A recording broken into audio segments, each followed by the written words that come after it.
Coucou les belles âmes. Voilà, j'ai eu des demandes là-dessus, puis de toute façon, c'est un sujet que je voulais traiter. Le sujet de l'enfant intérieur. Voilà, pour moi, c'est un tournant dans mon parcours de m'occuper de mon enfant intérieur. Pourtant, c'est curieux parce que dans mon parcours de développement personnel que je raconterai dans une autre vidéo, j'ai quand même été confrontée à cette idée-là. J'ai quand même travaillé sur ma relation avec mon enfant intérieur. Mais j'ai dû en remettre une grosse couche pendant le parcours flamme jumelle parce que j'étais pas allée assez loin. Et à chaque fois je le dis, hein, et pour moi ça pourrait être encore plus frustrant que pour vous parce que ça fait 25 ans que je suis dans le développement personnel. Et quand même, au moment où je connecte avec ma flamme jumelle, je me retrouve sans dessus dessous, quoi. Je me retrouve dans des marasmes que je croyais avoir suffisamment travaillé, hein, même l'abandon et le rejet. Alors, je savais quand même qu'il m'en restait. Mais voilà, comme j'avais travaillé sur la relation avec mes parents, qui est à l'origine de cette souffrance, euh, je pensais que j'étais allée assez loin. Sauf que là, comme on est sur une histoire d'âme, on a aussi à travailler sur l'abandon et le rejet de notre âme, en fait. Enfin, la scission de l'œuf ou les âmes jumelles qui se séparent. Enfin, voilà, peu importe. Je sais pas, j'ai pas des visions là-dessus, moi, mais euh, voilà, ça vient nous chercher encore plus loin, quoi. Encore plus loin que nos simples géniteurs. Donc, le sujet de l'enfant intérieur, il est très présent et c'est marrant parce que je voulais retrouver les notes que j'ai écrites là-dessus et en fait, je crois que j'en ai pas écrites et je suis retombée sur un texte que j'ai écrit le 24 décembre, donc il y a, voilà, au tout début de parcours, quoi. Et j'avais déjà pris conscience qu'il fallait que je m'occupe de mon enfant intérieur alors que ça faisait que quelques jours que j'étais dans mes marasmes. Euh, Donc, ce qu'il faut comprendre, voilà, c'est que c'est hyper important de passer par cette étape-là. Pourquoi? Parce que effectivement, l'abandon, le rejet, c'est l'enfant qui l'a ressenti. L'adulte est toujours aux prises avec parce que il n'a pas remis à jour son histoire, il n'a pas pu traverser ses blessures parce que il a pensé pouvoir les étouffer, ou qu'avec la raison, il allait pouvoir dépasser les émotions, mais la raison ne marche jamais face aux émotions. Les émotions sont plus puissantes que la raison. Voilà, il y a aussi le fait que, on a pu sentir du rejet dans le ventre de sa mère, presque au moment de la conception, en sortant du ventre de sa mère, entre 0 et 6 ans, c'est là où les plus grosses blessures émergent et entre 0 et 2 ans, par exemple, on n'a pas de mots pour dire les choses, donc c'est de la pure émotion. C'est pour ça, ça peut pas vraiment s'évacuer par des mots. Moi-même en ayant des personnes, j'utilisais déjà ça avec les personnes qui sont pas flammes jumelles, pour les faire passer des paliers de croyances, de choses comme ça. Je savais quand ils se mettaient à pleurer dans mon canapé, on était plus proche du but que quand ils me parlaient pendant des heures du problème. Donc moi, mon objectif, ça a toujours été de faire plonger mes clients dans l'émotion. Parce que c'est ça qui récure les fonds de casserole, c'est ça qui permet de passer des paliers. Donc, donc le travail avec l'enfant intérieur, il est primordial. Voilà, si on va pas rechercher son enfant, on peut pas réparer ses blessures. Donc je vais vous lire quand même le texte que j'ai écrit le 24 décembre, qui s'appelle Union avec l'enfant intérieur. J'accepte que tu m'abandonnes, car sur ce chemin je me trouve. Je plonge en moi, je pleure pour cet enfant, délicieuse, merveilleuse, douce et rêveuse, que personne n'a su voir, jusqu'à présent, même toi. Mais grâce à toi qui ne me vois pas, je la trouve, elle est là, je lui parle. Je lui dis toutes ces choses qu'elle n'a jamais reçues. Elle pleure, mais son cœur s'ouvre. La douleur chemine et trouve la sortie, à la place entre l'amour et la gratitude. Et ce sentiment merveilleux qu'ensemble on n'est plus qu'une, à jamais soudés, apte à nous donner ce que les autres nous refusent, ceux qui ne savent pas regarder avec le cœur, et apprécier tout ce qu'on a toujours été. On n'a plus besoin de leur approbation, on a dépassé ce stade, et ce faisant il n'y aura plus jamais d'abandon, ressenti, vécu, puisque je suis là et elle aussi. Voilà, c'est pour ça que je l'ai appelé union avec l'enfant intérieur. C'est parce que, ultimement, on se suffit à soi-même. Plus personne peut nous rejeter, peut nous abandonner, puisque nous-mêmes, nous ne faisons plus ces choses-là.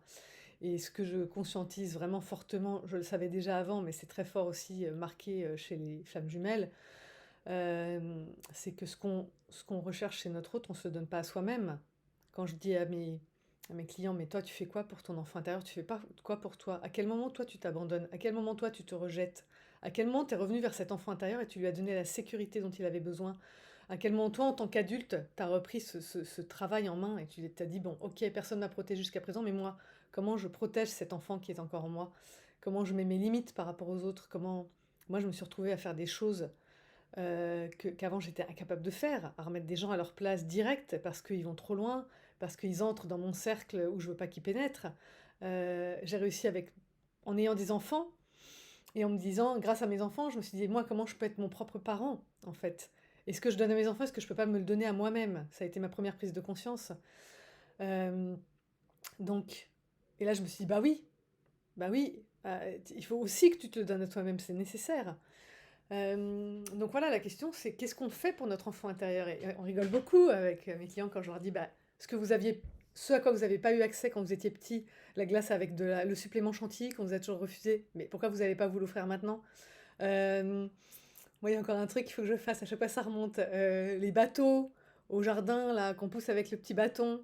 Je rêvais de faire ça, je l'ai jamais fait. Pourquoi j'y vais pas là et je le fais pas? Moi, je me suis remise à jouer à la baballe. Voilà, j'adore les jeux de balle. Je me suis remise à rejouer au basket. Voilà, alors au début, je me suis un peu planquée derrière mes enfants. Je dis, vous venez, on va jouer au basket au parc. On a joué au basket, et puis après, je me suis dit, non, mais vas-y toute seule, quoi. Vas-y toi toute seule. Donc je suis allée en pleine journée avec mon ballon sous le bras à jouer à la baballe. Et à chaque rebond, j'avais une vibration là qui faisait ah voilà le kiff quoi. Ouah, je fais ça pour moi. Hmm. Euh, Jouer aux dames, jouer aux petits chevaux. Moi j'adore les petits chevaux. Il n'y a pas plus con que les petits chevaux. On lance un dé, on avance. J'adore ce jeu. Je sais pas pourquoi. Il n'y a pas de réflexion. C'est pas un jeu de stratégie, machin. Non, on a toujours des jeux compliqués. Moi j'aime les jeux simples. Euh, J'aime les jeux, voilà, les petits chevaux, j'ai toujours adoré. Donc quand il y a un môme dans la pièce, je dis, tu veux pas jouer aux petits chevaux avec moi? Voilà. Et je reconnecte aussi comme ça avec mon enfant intérieur.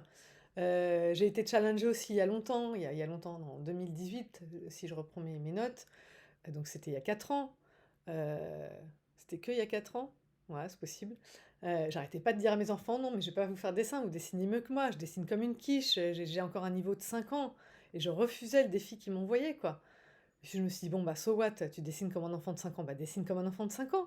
Puis je me suis rendu compte que pas du tout. Maintenant que j'étais plus libre dans ma tête et que je me jugeais moins, bah, j'étais beaucoup plus apte à dessiner. Et maintenant, je dessine et j'adore ça.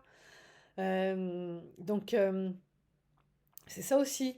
Moi, en tant qu'enfant, j'ai souffert, par exemple, de ça. Il y avait une partie de ma famille qui dessinait super bien. Moi, je faisais du piano, j'étais pas mauvaise. Et du coup, au bout de 3 dessins, j'arrivais pas à pondre ce que je voulais. Je me suis dit, bon, bah, le dessin, c'est pas pour moi c'est le piano. Et puis, j'ai plus du tout essayé. Voilà. Et ça, c'est une croyance d'enfant qu'en tant qu'adulte, on doit pouvoir rassurer. Mais t'inquiète pas, mais vas-y, tu gommes, tu recommences, tu gommes, tu recommences. À la fin, il va bien sortir quelque chose. Bah, c'est exactement ce qui se passe. Voilà. Donc ça, c'est se redonner des autorisations que nous, on s'est enlevées. Donc moi, vers 10-12 ans, j'ai décidé que je savais pas dessiner. Je n'ai plus jamais touché un crayon. Donc en tant qu'adulte, je me suis redonné cette autorisation.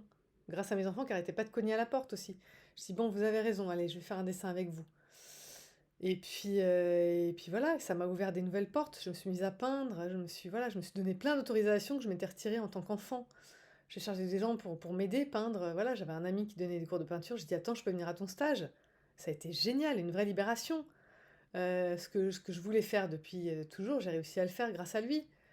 Grâce à moi aussi, parce que j'y suis allée. Mais voilà, il avait pile le style qui me convenait. Il avait ce regard bienveillant, cet encouragement. Oh, waouh, quoi. Génial. Et puis je suis rentrée chez moi et je me suis dit, si les autres n'aiment pas, je m'en fiche en fait. Voilà. Il y a des gens qui m'ont fait des réflexions, j'en avais rien à cirer. Moi, j'aime mes tableaux. Voilà, c'est tout. Ils me parlent, ils me font du bien. Euh, Après, on m'a dit, tu veux pas faire un salon? Je dis, ok, mais en fait, je veux pas vendre mon tableau. Je veux surtout pas vendre mon tableau. Je veux que mon tableau, il reste chez moi. C'est une partie de moi. J'ai pas du tout envie de m'en séparer. Je suis pas du tout dans cette démarche-là.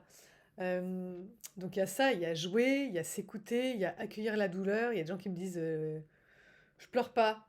D'accord. Est-ce que tu peux pas redonner l'autorisation à l'enfant en toi de pleurer? L'autorisation qu'on lui a retirée? Parce que moi aussi, on me l'a enlevée, hein. Bah, ça fait du bien de se la redonner, de se dire bah si j'ai le droit de pleurer si j'ai envie, de se dire t'as peur là, t'inquiète pas, je suis là, je gère, je t'assure, tu crains rien, il va rien se passer, euh, c'est safe, il y a des gens là qui s'occupent de notre sécurité, tout est fait pour qu'il se passe rien, voilà, on est protégé, fais-moi confiance, voilà, vraiment d'être l'adulte soutenant qu'on pourrait être pour un enfant qu'on a ou qu'on aurait dans nos fantasmes. C'est à nous d'être cet adulte. C'est à nous d'être cet adulte, de donner notre bienveillance, de donner notre regard aussi, nos encouragements, de dire t'inquiète pas, ça va aller, t'es chouette. Évidemment que t'es aimable, moi je t'aime. C'est pas parce que votre autre a l'air de pas vous aimer que vous devez retirer cet amour aussi à votre enfant intérieur. Donnez-le lui, en priorité. Voilà. T'as envie qu'on aille dans les bois, enfin dans les bois, t'as envie de faire une cueillette de fruits rouges, on va aller cueillir des fruits rouges. T'as envie de jouer avec tes cousins comme quand vous aviez 10 ans, bah, propose-leur une partie de poil aux prisonniers. Voilà. Et en fait, les gens sont hyper partants. C'est ça. Tous les enfants en nous trépignent et ont envie d'eux. Donc voilà, il faut vraiment se reconnecter à cette essence. Et moi, ce que j'ai découvert, c'était que c'était un chemin, mais royal vers la joie. Voilà, cette capacité de l'enfant à être heureux pour pas grand-chose. Voilà, en mangeant ma glace hier, j'étais heureuse. Je marchais dans la ville comme ça avec ma glace, avec une super musique dans les oreilles, et j'étais en kiffance totale. Euh, quand je faisais mon basket et que je regardais et je voyais que j'avais pas trop perdu en adresse, que je mettais des paniers comme avant, que j'arrivais à faire mon tour du monde. Alors voilà, j'ai dû refaire deux, trois tours avant de retrouver un niveau d'adresse qui me corresponde un peu plus. Mais ouais, quoi, super. Ce week-end, je vais certainement m'offrir une virée à la mer ou à la piscine. Enfin, en tout cas, il faut que j'aille nager. J'ai trop envie. Et ça, c'est pareil, je nage depuis. Moi, j'étais à un cours de natation en CE2. J'adore l'eau. J'aime nager. Faut pas que la piscine soit pleine, mais là, j'ai l'opportunité dans une piscine où il n'y a pas trop de monde. Voilà, c'est m'allonger dans l'herbe, les bras en croix, comme ça, là. Puis regarder l'heure, voilà, et regarder les nuages passer, regarder les formes des nuages. Je pouvais passer des plombes comme ça, me plonger dans un bouquin plus d'une heure en pleine journée. Je parle avec des adultes qui me disaient: «Ah ouais, ça, je m'autorise jamais». Bah si, mais autorisez-vous, qu'est-ce que c'est bon. Moi, j'ai bouquiné, mais j'étais tellement, mais là, je lis un petit peu moins en ce moment, mais qu'est-ce que j'ai pu avaler comme bouquin? J'étais boulimique de livres, j'allais chez ma grand-mère, je disais: «Qu'est-ce que tu me conseilles, grand-mère?» Je prenais des trucs, il fallait qu'il y ait des séries, il fallait que les bouquins fassent 500 pages minimum et qu'il y en ait 15. Et alors là, c'était mais oh, waouh, quoi! Voilà. Et après, vers 20 ans, je voulais plutôt des petits bouquins qui prennent pas trop longtemps à lire parce que j'avais pas le temps. Et là, je retrouve ce plaisir du gros bouquin, quoi, qui fait 500, 600 pages, qui m'emmène dans un univers comme celui que je vous partageais là, dans mes outils autobiographie avec un yogi qui fait plus de 700 pages. J'ai dégusté comme un bonbon. Et là, c'est peut-être avec celui-là que j'ai replongé dans on s'en fout combien de temps ça te prend, quoi. Chaque chapitre est un voyage, je vais pas me faire un compte à rebours avec un plan de développement, voilà. C'était juste un plaisir de retrouver ce livre tous les soirs. Ou même en journée, hein. 1 heure, tiens, je vais lire 1 heure. Ah bah tiens, j'ai lu deux. J'étais trop bien, j'ai pas eu envie de décrocher. Ou alors des fois non, c'est trop dense, je peux pas lire autant. Voilà. De vraiment se redonner des autorisations qu'on nous a enlevées, qu'on ne s'est pas redonné nous a posteriori, qu'on n'est pas très heureux avec ça, allons-y quoi. Euh, prenons ce temps d'être avec soi, donnons ce plaisir à cet enfant là qui est encore là, qui pétille, qui brille, qui a envie quoi. Euh, voilà, accueillons-le pleinement, regardons-le. Moi, j'ai regardé la petite fille qui était en dépression, quoi, qui souffrait. Je dis: «Oh, putain, ma pauvre, qu'est-ce que t'en as chié. T'inquiète pas, c'est fini ce temps-là, quoi. C'est fini, moi je te comprends. Moi je te comprends, viens, raconte-moi. Enfin, qu'est-ce qui te reste encore sur la patate?» Et accueillez cette douleur. Pleurez-la pour elle. Euh, accueillez-la vraiment avec le cœur ouvert, quoi. Voilà, je pense que j'ai pas grand-chose à rajouter. Je pense que vous avez compris. Donc c'est à la fois accueillir les souffrances de l'enfant et à la fois se reconnecter à sa joie d'enfant, au truc simple. L'enfant, c'est basique, c'est des plaisirs ultra simples, hyper simples. Moi, je vois mes gamins, quand ils mangent un chewing-gum en cachette, ils kiffent grave. Voilà. Quand je leur achète un truc pour le goûter, ils sont super contents. Ça va pas plus loin que ça. Je veux dire, ils n'ont pas besoin que je les emmène à Tahiti. Ils s'en foutent, ils savent même pas que ça existe. Je veux dire, voilà. On va en Bretagne, crapahuter dans les rochers, regarder vivre les crabes et plonger les mouettes, et les coqs pousser sous les pieds. Et voilà, ils sont trop heureux, quoi. Maman, il faut qu'on habite ici, c'est trop bien. Voilà, c'est des choses simples. Faire de la slackline, jouer à l'élastique. J'ai rejoué à l'élastique avec ma fille.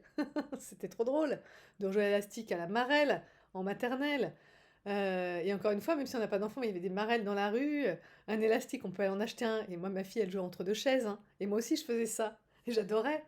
Parce que j'avais pas besoin de dire aux copines, fais ci, fais ça. Voilà, je faisais moi-même, j'allais à mon rythme. Euh, donc faisons ça. Je joue tous les jours les mêmes morceaux de piano, j'en ai rien à cirer, j'adore ça. Je les aime, j'ai envie de les jouer tous les jours, je les joue tous les jours. Ça vous plaît pas, je m'en fous, moi j'adore. Euh, voilà. Donc prenez cet enfant par la main, allez à sa rencontre, faites-lui du bien, et puis vous verrez, la joie va remonter de ouf, les blessures vont descendre de ouf, parce que voilà, vous ne serez plus abandonné, vous serez là pour vous, vous serez plus rejeté, vous serez là pour vous. C'est hyper important. Voilà, si vous avez d'autres questions par rapport à ce sujet, ben, posez-les-moi en commentaire, je réponds toujours. Voilà, si vous avez besoin d'être accompagné sur cette voie-là ou de voir si c'est ça qui bloque ou pas. Moi, c'est vrai que souvent en séance de coaching, la personne, elle est perdue, elle sait pas ce qui coince, mais avec tout ce qu'elle me dit, c'est pas difficile pour moi d'appuyer sur tous les petits boutons qui sont là, hein. En fait, vous les dites, mais vous les entendez pas. Et bon, bah, c'est pareil pour moi, hein, à des moments, j'ai besoin qu'il y ait des copains qui m'appuient sur les boutons pour que je comprenne où j'en suis, hein. Il y a pas longtemps, je me suis fait bousculer par une copine qui m'a vu enferrer dans un truc, ça m'a vachement aidée. Donc c'est là, je vous parle de la semaine dernière, hein. Donc voilà, on est tous là, on a tous besoin d'aide à un moment ou à un autre. Je suis là, il y en a 12 qui sont là pour vous. N'hésitez pas. Et puis, bah, en attendant, cheminez bien, faites-vous du bien, occupez-vous de cet enfant, allez manger une glace, mangez-vous un cornet de frites avec du ketchup et de la mayo. Et voilà, je vous embrasse et puis prenez soin de vous. Bye bye.